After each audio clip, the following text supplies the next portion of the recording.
بسم اللہ الرحمن الرحیم۔ السلام علیکم۔ سٹوری پلے بک میں خوش آمدید۔ میں ایک لیڈی ڈاکٹر ہوں۔ میں ایک مینٹرنٹری ہوم میں نوکری کرتی ہوں۔ ہماری یہ ذمہ داری ہوتی ہے کہ خواتین کی مناسب دیکھ بھال کریں اور ڈلیوری ہو جانے پر ماں اور بچہ خیریت سے اپنے گھر چلے جائیں۔ انتہائی دیکھ بھال کے باوجود کبھی کبھار کوئی کیس بگڑ جاتا ہے جسے ہم بڑے اسپتال میں ٹرانسفر کرنا پڑ جاتا ہے۔ کیس بگڑنے میں زیادہ تر خواتین کا ہی قصور ہوتا ہے کہ وہ ڈاکٹر کی ہدایت پر مکمل عمل نہیں کرتی، دوائیاں پابندی سے نہیں لیتی، غذا پر کچھ خاص توجہ نہ ہونے پر کیس کو بگڑنا ہی ہوتا ہے۔ ہم خواتین کو ڈراتے بھی ہیں تاکہ وہ اپنے اوپر دھیان دیں۔ اچھی غذا سے خون کی کمی نہیں ہوتی۔ اس روز اسپتال میں کوئی کیس نہیں آیا تھا۔ میں اپنی ڈیوٹی پر تھی۔ فارغ بیٹھنے کی وجہ سے وقت تھا کہ گزرنے کا نام ہی نہیں لے رہا تھا۔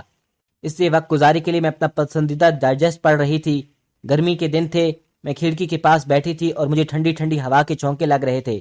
حیدرآباد کی یہی خاص بات ہے کہ یہاں دن کتنا ہی گرم کیوں نہ ہو، رات ٹھنڈی ہوتی ہے۔ اس لیے شہر میں گرمیوں میں چھت پر سونے کا رواج عام تھا۔ میں دوسری منزل پر تھی لیکن کھڑکی سے سڑک کا منظر صاف دکھائی دے رہا تھا۔ سڑک پر سناٹے کا راج تھا۔ گھنٹہ آدھا گھنٹہ گزرنے پر کوئی رکشہ وغیرہ گزر جاتا اور میں خود کو بیدار رکھنے کی بھرپور کوشش کر رہی تھی کہ اچانک ایک رکشہ اسپتال کے گیٹ پر آ رکا۔ ایک پولیس والا عورت کو سہارا دیتے ہوئے گیٹ سے اندر داخل ہوا۔ عورت کو دیکھتے ہی میں سمجھ گئی کہ ڈلیوری کیس ہے۔ کچھ دیر میں اسپتال میں اپنی انٹری کی خانہ پوری کرا کر وہ کانسٹیبل عورت کو اوپر لے آیا۔ عورت بڑی تکلیف میں دکھائی دے رہی تھی۔ میں نے ڈائجسٹ کو ٹیبل پر رکھا اور اپنی ساتھی نرس کو اشارہ کیا کہ وہ عورت کو کمرے میں لے جائے۔ ایک سادہ پرچے پر کچھ دوائیاں اور ضروری سامان لکھ کر کانسٹیبل کے حوالے کیا جس کا نام محبوب تھا۔ یہ چیزیں فوراً لے آئیں۔ جی بہتر۔ کانسٹیبل محبوب پرچہ لیتے ہوئے بولا۔ اسپتال کے گیٹ کے پاس ہی میڈیکل سٹور تھا۔ وہ سامان جلدی سے لے آیا۔ عورت کا نام روزینہ تھا۔ وہ پسینے میں نہائی ہوئی اور سخت تکلیف میں دکھائی دے رہی تھی۔ میں نے اپنے فرائض سر انجام دینا شروع کیے۔ پھر ایک گھنٹے بعد میرے ہاتھوں میں ایک عجیب و غریب بچہ تھا۔ ایسا بچہ میں نے زندگی میں کبھی نہیں دیکھا۔ وہ ایک اپاہج بچہ تھا اور دیکھنے میں بہت بدصورت تھا۔ وہ مجھے دیکھ کر ایسے مسکرایا جیسے سمجھدار بچہ ہو۔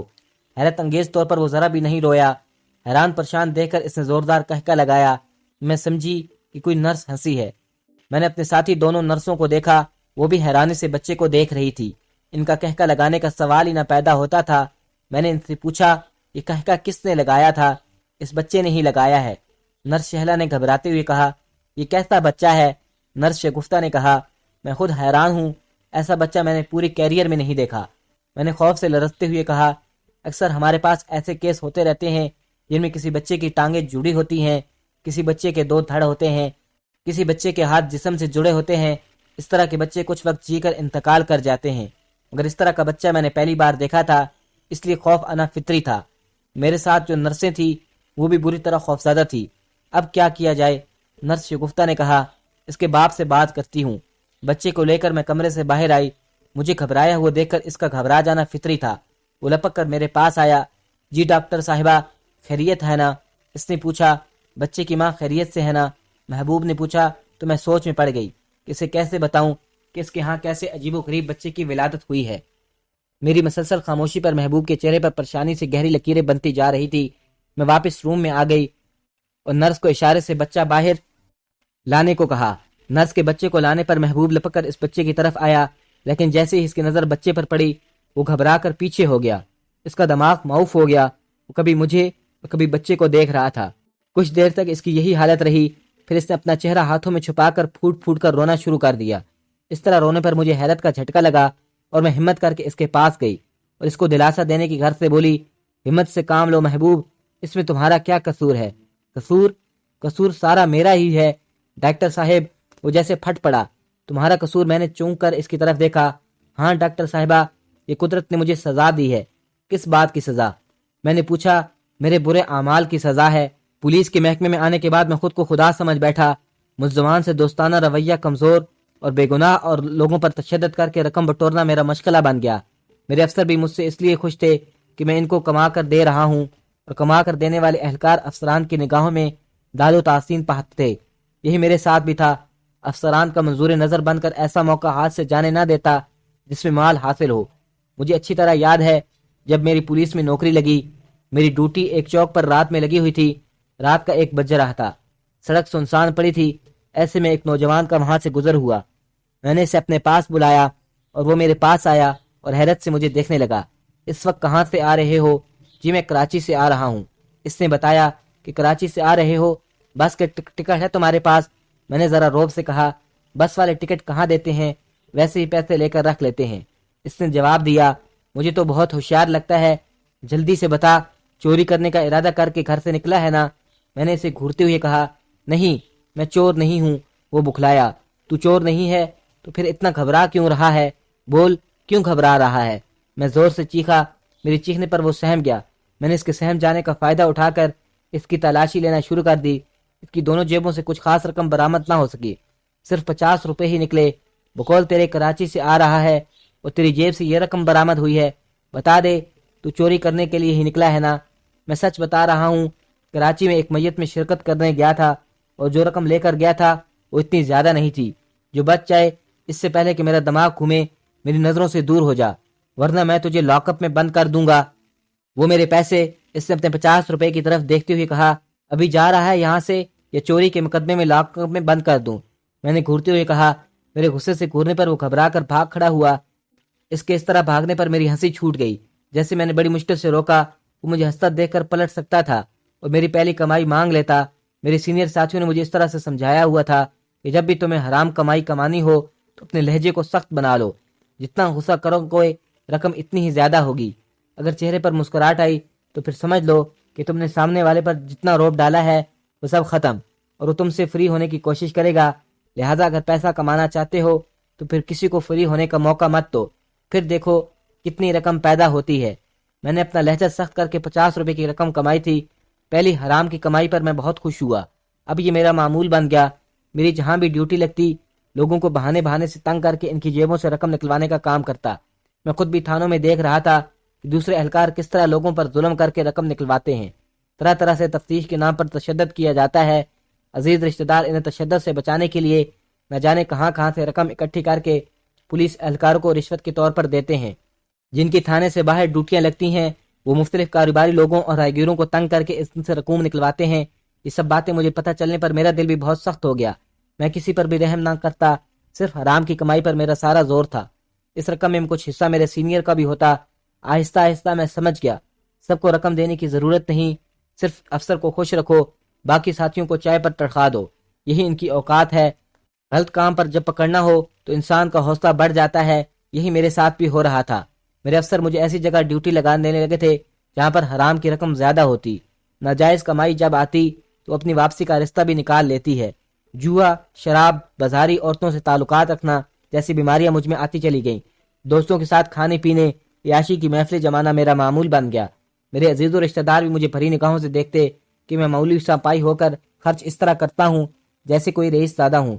جب لوگ مجھ سے پوچھتے کہ میں اتنا خرچ کیسے کرتا ہوں تو میرا سر فخر سے بلند اور گردن اکڑ جاتی۔ ایسے لگتا تھا جیسے میری گردن میں سریا آ گیا ہو جو گردن کو سیدھا رکھے ہوئے ہے۔ یہ سب اوپر کی ہمائی کا کمال ہے۔ میں کہتا ارے بھائی کیا تم بھی اوپر کی کمائی لیتے ہو؟ مجھے حیرت سے دیکھتے۔ مہنگائی اس قدر ہو گئی ہے کہ اوپر کی کمائی کے بغیر گزارا نہیں۔ میں فخر سے کہتا دن بہت اچھے گزر رہے تھے، اوپر کی کمائی سے جیب ہر وقت نیٹوں سے بھری رہتی تھی، اس لیے میں گھر میں کوئی فکر و فاقہ نہیں تھا۔ میرے آئے دن کے فضول قسم کے خرچوں سے تنگی آنے لگی۔ خوش آمدید دوستوں کے اکسانے پر میں آئے دن مخصوص جگہوں پر عیاشی کے لیے محفلیں منعقد کرنے لگا۔ ان محفلوں میں دل کھول کر خرچ کرتا جس سے میری جیب خالی رہنے لگی۔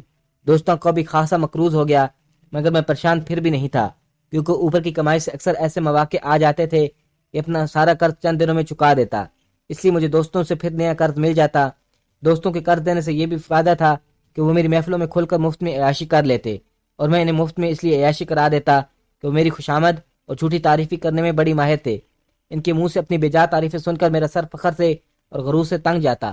انہی دنوں میں دوستوں کا خاصا مقروض ہو گیا۔ جو آمدنی آ رہی تھی اس کا زیادہ تر قرض چکانے میں صرف ہو رہا تھا۔ میرے افسر کو اس کمائی سے حصہ نہ ملنے پر وہ بھی مجھ سے روٹھا سا رہنے لگا۔ مجھے اس بات کا احساس تھا اور میں پوری کوشش میں تھا کہ کہیں سے اوپر کی آمدنی کا آسرا ہو جائے تاکہ افسر کو خوش کر دوں، ورنہ میری ایسی جگہ ڈیوٹی لگا دے گا جہاں بالکل بھی اوپر کی آمدنی کا آسرا نہیں ہوگا۔ ایسا ہو جانے پر میرے لیے عیاشی تو دور کی بات، گھر کا خرچ چلانا بھی مشکل ہو جاتا۔ پھر ایک دن مجھے موقع مل ہی گیا۔ ہوا یوں کہ ایک اسپتال سے کچھ فاصلے پر میری ڈیوٹی تھی۔ رات کے 2 بج رہے تھے۔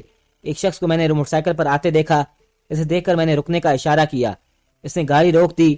اس وقت کہاں سے آ رہے ہو؟ میں نے ذرا روب سے کہا۔ میں گھر سے آ رہا ہوں اور جو سامنے اسپتال ہے وہاں جا رہا ہوں۔ اس نے بتایا، مجھے تو تم چور دکھائی دے رہے ہو۔ چور؟ یہ آپ کیسی باتیں کر رہے ہیں؟ کیا میں شکل سے آپ کو چور دکھائی دیتا ہوں؟ اس نے مجھے غصے سے دیکھا۔ اس کا مجھے دیکھنا ایک آنکھ نہ بایا، کیونکہ عوام کو غصے سے دیکھنا ہم پولیس والوں کا کام ہے، اور اگر عوام ہمیں غصے سے دیکھنا شروع کر دیا تو ہم پولیس والے کی کمائی کس طرح کر سکیں گے؟ اس طرح کا فیصلہ ابھی ہو جائے گا، تلاشی دو، میں نے کڑک کر کہا۔ اس نے اپنے ہاتھ اوپر کر لیے۔ میں نے اس کی تلاشی لینا شروع کر دی۔ کچھ کاغذ اور 50,000 روپے کی رقم کے سوا جیب سے کچھ نہ نکلا۔ کہاں سے یہ رقم لے کر آ رہے ہو؟ کس کو لوٹا ہے تم نے؟ میں نے تیز آواز میں کہا۔ کس کو لوٹا ہے تم نے؟ میں نے تیز آواز میں کہا۔ میں نے کسی کو نہیں لوٹا۔ وہ بولا، پھر اتنی رقم رات کے جیب میں ڈال کر کیسے گھوم رہے ہو؟ میں نے تنزیہ کہا، یہ رقم میں اپنے دوست کاشف سے ادھار لے کر آیا ہوں۔ میری بیوی کی آپریشن سے ڈیلیوری ہونی ہے۔ اگر میری بیوی کا وقت پر آپریشن نہ ہوا تو پیدا ہونے والے بچے اور بیوی دونوں کی جان کو خطرہ ہے۔ کہانیاں گھڑ لینے میں تم چور چکوں کا کوئی جواب نہیں۔ میں نے اپنے ہاتھوں میں 50,000 کی رقم کو للچائی نظروں سے دیکھا۔ اس رقم سے کچھ رقم میرے اپنے افسر کو دے دینے سے اس کی ناراضگی دور کرنے کے لیے کافی تھی۔ نہیں نہیں، میں چور نہیں ہوں، وہ بولا۔ اچھا، اب تم مجھے بتاؤ گے کہ تم چور نہیں ہو؟ میرا اندازہ بالکل غلط ہے۔ میں نے اچھے اچھے چوروں کا دماغ درست کر کے رکھ دیا ہے۔ تم کس کھیت کی مولی ہو؟ ابھی تھانے کے ڈرائنگ روم کی سیر کرواؤں گا تو پھر تم سب کچھ فر فر بولنے لگو گے۔ یہ رقم تم نے کہاں سے چرا کر لائی ہے؟ میں نے کہا، میرے یقین کریں، میں سچ بول رہا ہوں۔ میری بیوی کی طبیعت بہت خراب ہے، مجھے یہ رقم فوری طور پر اسپتال میں جمع کروانی ہے۔ وہ گڑگڑایا، اس کا مطلب یہ ہے کہ میں جھوٹ بول رہا ہوں اور تم سچے ہو؟ تمہارا دماغ درست کیے بغیر گزارا نہیں۔ میں نے فوراً ریوالور نکال کر تان لیا۔ یہ کیا کر رہے ہو؟ وہ گھبرایا۔ تو مجھے جھوٹا ثابت کرنا چاہ رہے ہیں نا؟ اس وقت سر کا نشانہ لے کر گولی چلاؤں گا اور تیرے مرنے پر تیری لاش سامنے جو گندا نالا ہے اس میں پھینک دوں گا۔ میں نے غصے سے آنکھیں نکالتے ہوئے کہا، نہیں، ایسا نہیں کرنا، میرے چھوٹے چھوٹے بچے یتیم ہو جائیں گے۔ وہ التجا کرنے لگا۔ تیری ہمت کیسی ہوئی مجھے جھوٹا ثابت کرنے کی؟ آج تک میرے کسی افسر نے مجھے جھوٹا نہیں کہا۔ تو نے میرے افسر سے بڑھ کر ہے کیا؟ مجھ سے غلطی ہو گئی، مجھے جانے دو۔ میری بیوی اسپتال میں میرا انتظار کر رہی ہوگی۔ جاؤ اپنی بیوی کے پاس چلے جاؤ۔ آئندہ یہ بات ذہن میں رکھنا، آئندہ کبھی کسی پولیس والے کو جھوٹا ثابت کرنے کی کوشش نہ کرنا۔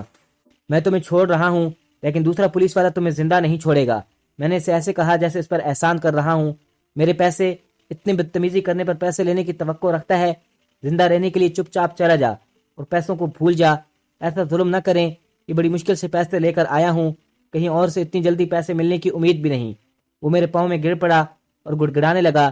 اس کے گڑ گڑانے سے مجھے یہ سمجھنے میں آسانی ہو گئی کہ عذر و رسوخ والا شخص نہیں، ورنہ وہ مجھے دھمکیاں دینے لگتا یا میرے اوپر شکایت کر کے اپنی رقم وصول کر لیتا۔ اس پر مجھے بہت ترس آ رہا تھا، لیکن میں مجبور تھا۔ مجھے بھی رقم کی اشد ضرورت تھی۔ کسی بھی طرح یہ اپنے ہاتھ سے آئی رقم واپس لوٹانا نہیں چاہتا تھا۔ میں نے اسے اپنے پاؤں میں پڑتا دیکھ کر اسے زور سے ٹھوکر ماری۔ وہ پیچھے کی طرف الٹ گیا۔ ریوالور کا رخ میں نے پھر اس کی طرف کر دیا۔ میں بھی فائر کھولنے ہی والا تھا۔ وہ سمجھ گیا کہ میں کیا کرنے کا ارادہ رکھتا ہوں، اس لیے وہ چلایا، خدا کے لیے گولی نہیں مارنا، نہیں گولی چلانا پڑے گی تو اس طرح باز نہیں آئے گا۔ میں نے غصے سے کہا، میں چلا جاتا ہوں۔ اگر میری بیوی کی زندگی ہوئی تو وہ ضرور بچ جائے گی، اور اگر اس کی زندگی نہیں ہوئی تو مر جائے گی۔ اس نے اپنی آنکھوں سے بہتے آنسو کو صاف کرتی ہوئی کہا، اب آیا نا اپنی اوقات میں، موت کے سامنے اچھے اچھے لوگ بھی سنبھل جاتے ہیں، تو بھی ان لوگوں میں سے ہے۔ میں نے مسکراتی ہوئی کہا، مجھے اس وقت دل ہی دل میں بڑی خوشی ہو رہی تھی کیونکہ اسے مارنے کی ایکٹنگ کام میں آ گئی۔ میں نے سنا تھا کہ رات کو پولیس والے عوام کو لوٹتے ہیں، مزاحم مزاحمت کرنے پر گولی مار کر ہلاک کرنے سے دریغ نہیں کرتے۔ آج میں نے اس کا ثبوت اپنی آنکھوں سے دیکھ لیا۔ یہ کہتے ہوئے وہ اپنی گاڑی سٹارٹ کر کے چلا گیا۔ 50,000 روپے کی رقم جیب میں آ جانے پر میں بہت خوش تھا اور سوچ رہا تھا کہ جلدی سے ڈیوٹی کا وقت ختم ہو اور میں گھر جاؤں۔ 2 گھنٹے میں نے بڑی بے چینی میں گزارے۔ اپنی ڈھیلی پینٹ کو درست کرتے ہوئے گھر کو روانہ ہو گیا۔ جب میں اسپتال کے پاس سے گزرا، وہاں میں نے ایک ایمبولینس کے پاس خواتین کو روتی ہوئے دیکھا۔ وہ بری طرح رو رہی تھی۔ اسپتال کے وارڈ بوائے کسی خواتین کو اسٹریچر پر اٹھا کر ایمبولینس کی طرف لے کر آ رہے تھے۔ ان کے ساتھ وہ شخص بھی تھا جس سے میں نے 50,000 کی رقم لوٹی تھی۔ دیکھ کر میرا وہاں رکنا مشکل ہو گیا اور میں تیز تیز قدم بڑھاتا ہوا آگے بڑھ گیا۔ مجھے خطرہ تھا کہ ان عورتوں کو پتہ چل جانے پر ان کا سارا غصہ مجھ پر آ سکتا تھا۔ شام کا جب میری ڈیوٹی پر واپسی ہوئی، میں سخت خوفزدہ تھا۔ رات جس بے رحمی کا میں نے مظاہرہ کیا تھا، یہ سچ ہے کہ پولیس کانسٹیبل بن جانے پر ہم لوگوں میں تکبر بہت زیادہ بڑھ جاتا ہے۔ انسان کو انسان نہیں سمجھتے، ان سے رویہ ایسا ہو جاتا ہے جیسے وہ کسی حقیر سی شے ہوں۔ اپنے افسران کے سامنے ایسے بن جاتے ہیں جیسے معمولی سے چوہے ہوں۔ میں اپنے افسر کا سامنا کرتے ہوئے ڈر رہا تھا کہ کہیں اس شخص نے رات کے واقعے کی شکایت نہ کر دی ہو۔ میرے اس اقدام سے ایک حاملہ عورت کی ہلاکت ہو گئی۔ وہ بر وقت اسپتال میں پیسہ جمع کروا دیتا تو شاید اس کی بیوی ہلاک نہ ہوتی۔ خوف کی حالت میں جب اپنے افسر کے سامنے گیا، وہ مجھے حیرت سے دیکھنے لگا۔ کیا بات ہے محبوب، آج بڑے گھبرائے ہوئے ہو؟ طبیعت وغیرہ تو ٹھیک ہے نا تمہاری؟ ہاں سر، طبیعت ٹھیک ہے۔ یہ کہتے ہوئے میں نے 50,000 کی رقم اپنے افسر کے سامنے رکھ دی۔ وہ اتنی زیادہ رقم دیکھ کر چونکا۔ میں نے رات کا واقعہ بیان کر کے جب تم ڈر و خوف کا ذکر کیا تو میرے افسر نے زوردار کہکا لگایا، پولیس والے ہو کر ڈرتے ہو؟ تم کیسے پولیس والے ہو؟ شیر بنو شیر، میں نے پہلے کبھی ایسا نہیں کیا ہے نا، اس لیے ڈر رہا ہوں۔ میں نے کہا، میں نے تمہاری ڈیوٹی آج کہیں اور لگا دیتا ہوں، اور کچھ معاملہ ہوا تو میں سنبھال لوں گا، تمہیں کسی بھی قسم کی فکر کرنے کی ضرورت نہیں۔ افسر نے 50,000 کی رقم میں سے اپنا حصہ نکال کر رکھ لیا۔ میں جب تھانے سے جانے لگا تو ایک بار پھر افسر نے میرے کندھے پر زور سے تھپکی دی۔ پولیس والے ہو کر ڈرنے کی ضرورت نہیں، اس طرح کے نہ جانے کتنے واقعات آئے دن ہوتے رہتے ہیں۔ کوئی شکایت کرنے اس لیے نہیں آتا، انہیں پتہ ہوتا ہے ان کی شکایت کا کوئی ازالہ نہیں ہوگا، بلکہ وہ نئے عذاب میں مبتلا ہو جائیں گے۔ میرے افسر نے سچ ہی کہا تھا، واقعی وہ شخص میری شکایت کرنے نہیں پہنچا، اسے صبر کر لیا، اس کے نہ آنے پر میں بھی مطمئن ہوگا، اور اپنی کارروائیوں کو ختم کرنے کی بجائے جاری رکھا۔ ایک سال گزرنے پر میری بیوی کی بچے کی ولادت ہوئی۔ میں بچے کو دیکھ کر ڈر گیا ہوں، ہو بہو ایسا ہی تھا، چند گھنٹے جی کر مر گیا۔ میں نے اس بات کا نوٹس نہ لیا۔ جب دوسرا اور تیسرا بچہ بھی ایسے ہوا تو مجھے زبردست جھٹکا لگا، اور میں نے شخص کی تلاش شروع کر دی، کیونکہ مجھے اب اس کا احساس ہو چلا تھا۔ اس شخص نے مجھے بد دعا دی ہے۔ جب بھی میرے گھر میں ایسے بچوں کی ولادت ہو رہی ہے، میں اس شخص سے اپنے کیے کی معافی مانگنا چاہتا تھا۔ اسپتال سے شخص کا پتہ مجھے مل گیا۔ یہ بھی معلومات ملی تھی کہ آپریشن میں تاخیر سے اس شخص جس کا نام منور ہے، اس کی بیوی کا انتقال ہوا۔ میں اس پتے پر پہنچا، وہاں وہ کرائے کے مکان میں رہتا تھا، اور اب وہ بیوی کے انتقال ہو جانے پر کرائے کا مکان خالی کر گیا۔ کہاں گیا، کسی کو کوئی خبر نہ تھی۔ میں شخص سے اپنے کیے کی معافی مانگنا چاہتا ہوں۔ میں نے اس کا دل دکھایا تھا، جس کی مجھے یہ سزا مل رہی ہے کہ میرے ایسے بچے پیدا ہو رہے ہیں اور چند گھنٹے جی کر مر جاتے ہیں۔ یہ بچہ بھی دیکھنا چند گھنٹے سے زیادہ جی نہ سکے گا۔ کاش وہ شخص منور مجھے مل جاتا۔ میں اس کے پاؤں پڑ جاؤں گا، اور جب تک مجھے معاف نہیں کرے گا میں اس کے پاؤں سے لپٹا رہوں گا۔ وہ چاہے مجھے کتنی ہی ٹھوکریں کیوں نہ مارے، میں خوشی خوشی سہ لوں گا، لیکن جب تک وہ مجھے معاف نہیں کرے گا میں اس کے قدموں سے دور نہیں ہٹوں گا۔ یہ کہتے ہوئے وہ پھوٹ پھوٹ کر بچوں کی طرح رونے لگا۔ میری سمجھ میں خود نہیں آ رہا تھا کہ میں اسے تسلی دوں یا اسے احساس دلاؤں کہ تم بہت ظالم انسان ہو۔ نہ جانے کتنے اور ایسے لوگ ہوں گے جو اس کے ظلم کا شکار ہوئے ہوں گے، جن کے بارے میں اسے پتہ بھی نہیں۔ منور کے بارے میں ہی محبوب کو معلوم ہے، اس سے وہ اسے ڈھونڈ کر معافی مانگنا چاہتا ہے۔ کانسٹیبل محبوب نے بالکل درست کہا تھا، وہ بچہ چند گھنٹے جی کر مر گیا۔ میں اس مردہ بچے کو دیکھتے ہوئے سوچ رہی تھی کہ نہ جانے کانسٹیبل محبوب کی یہ سزا کب ختم ہوگی۔ دوستو، ویڈیو کو آخر تک دیکھنے کا بہت شکریہ۔ کمنٹس میں بتائیے گا آپ کو یہ کہانی کیسی لگی۔ ملتے ہیں ایسی نئی دلچسپ کہانی کے ساتھ، تب تک کے لیے اللہ حافظ۔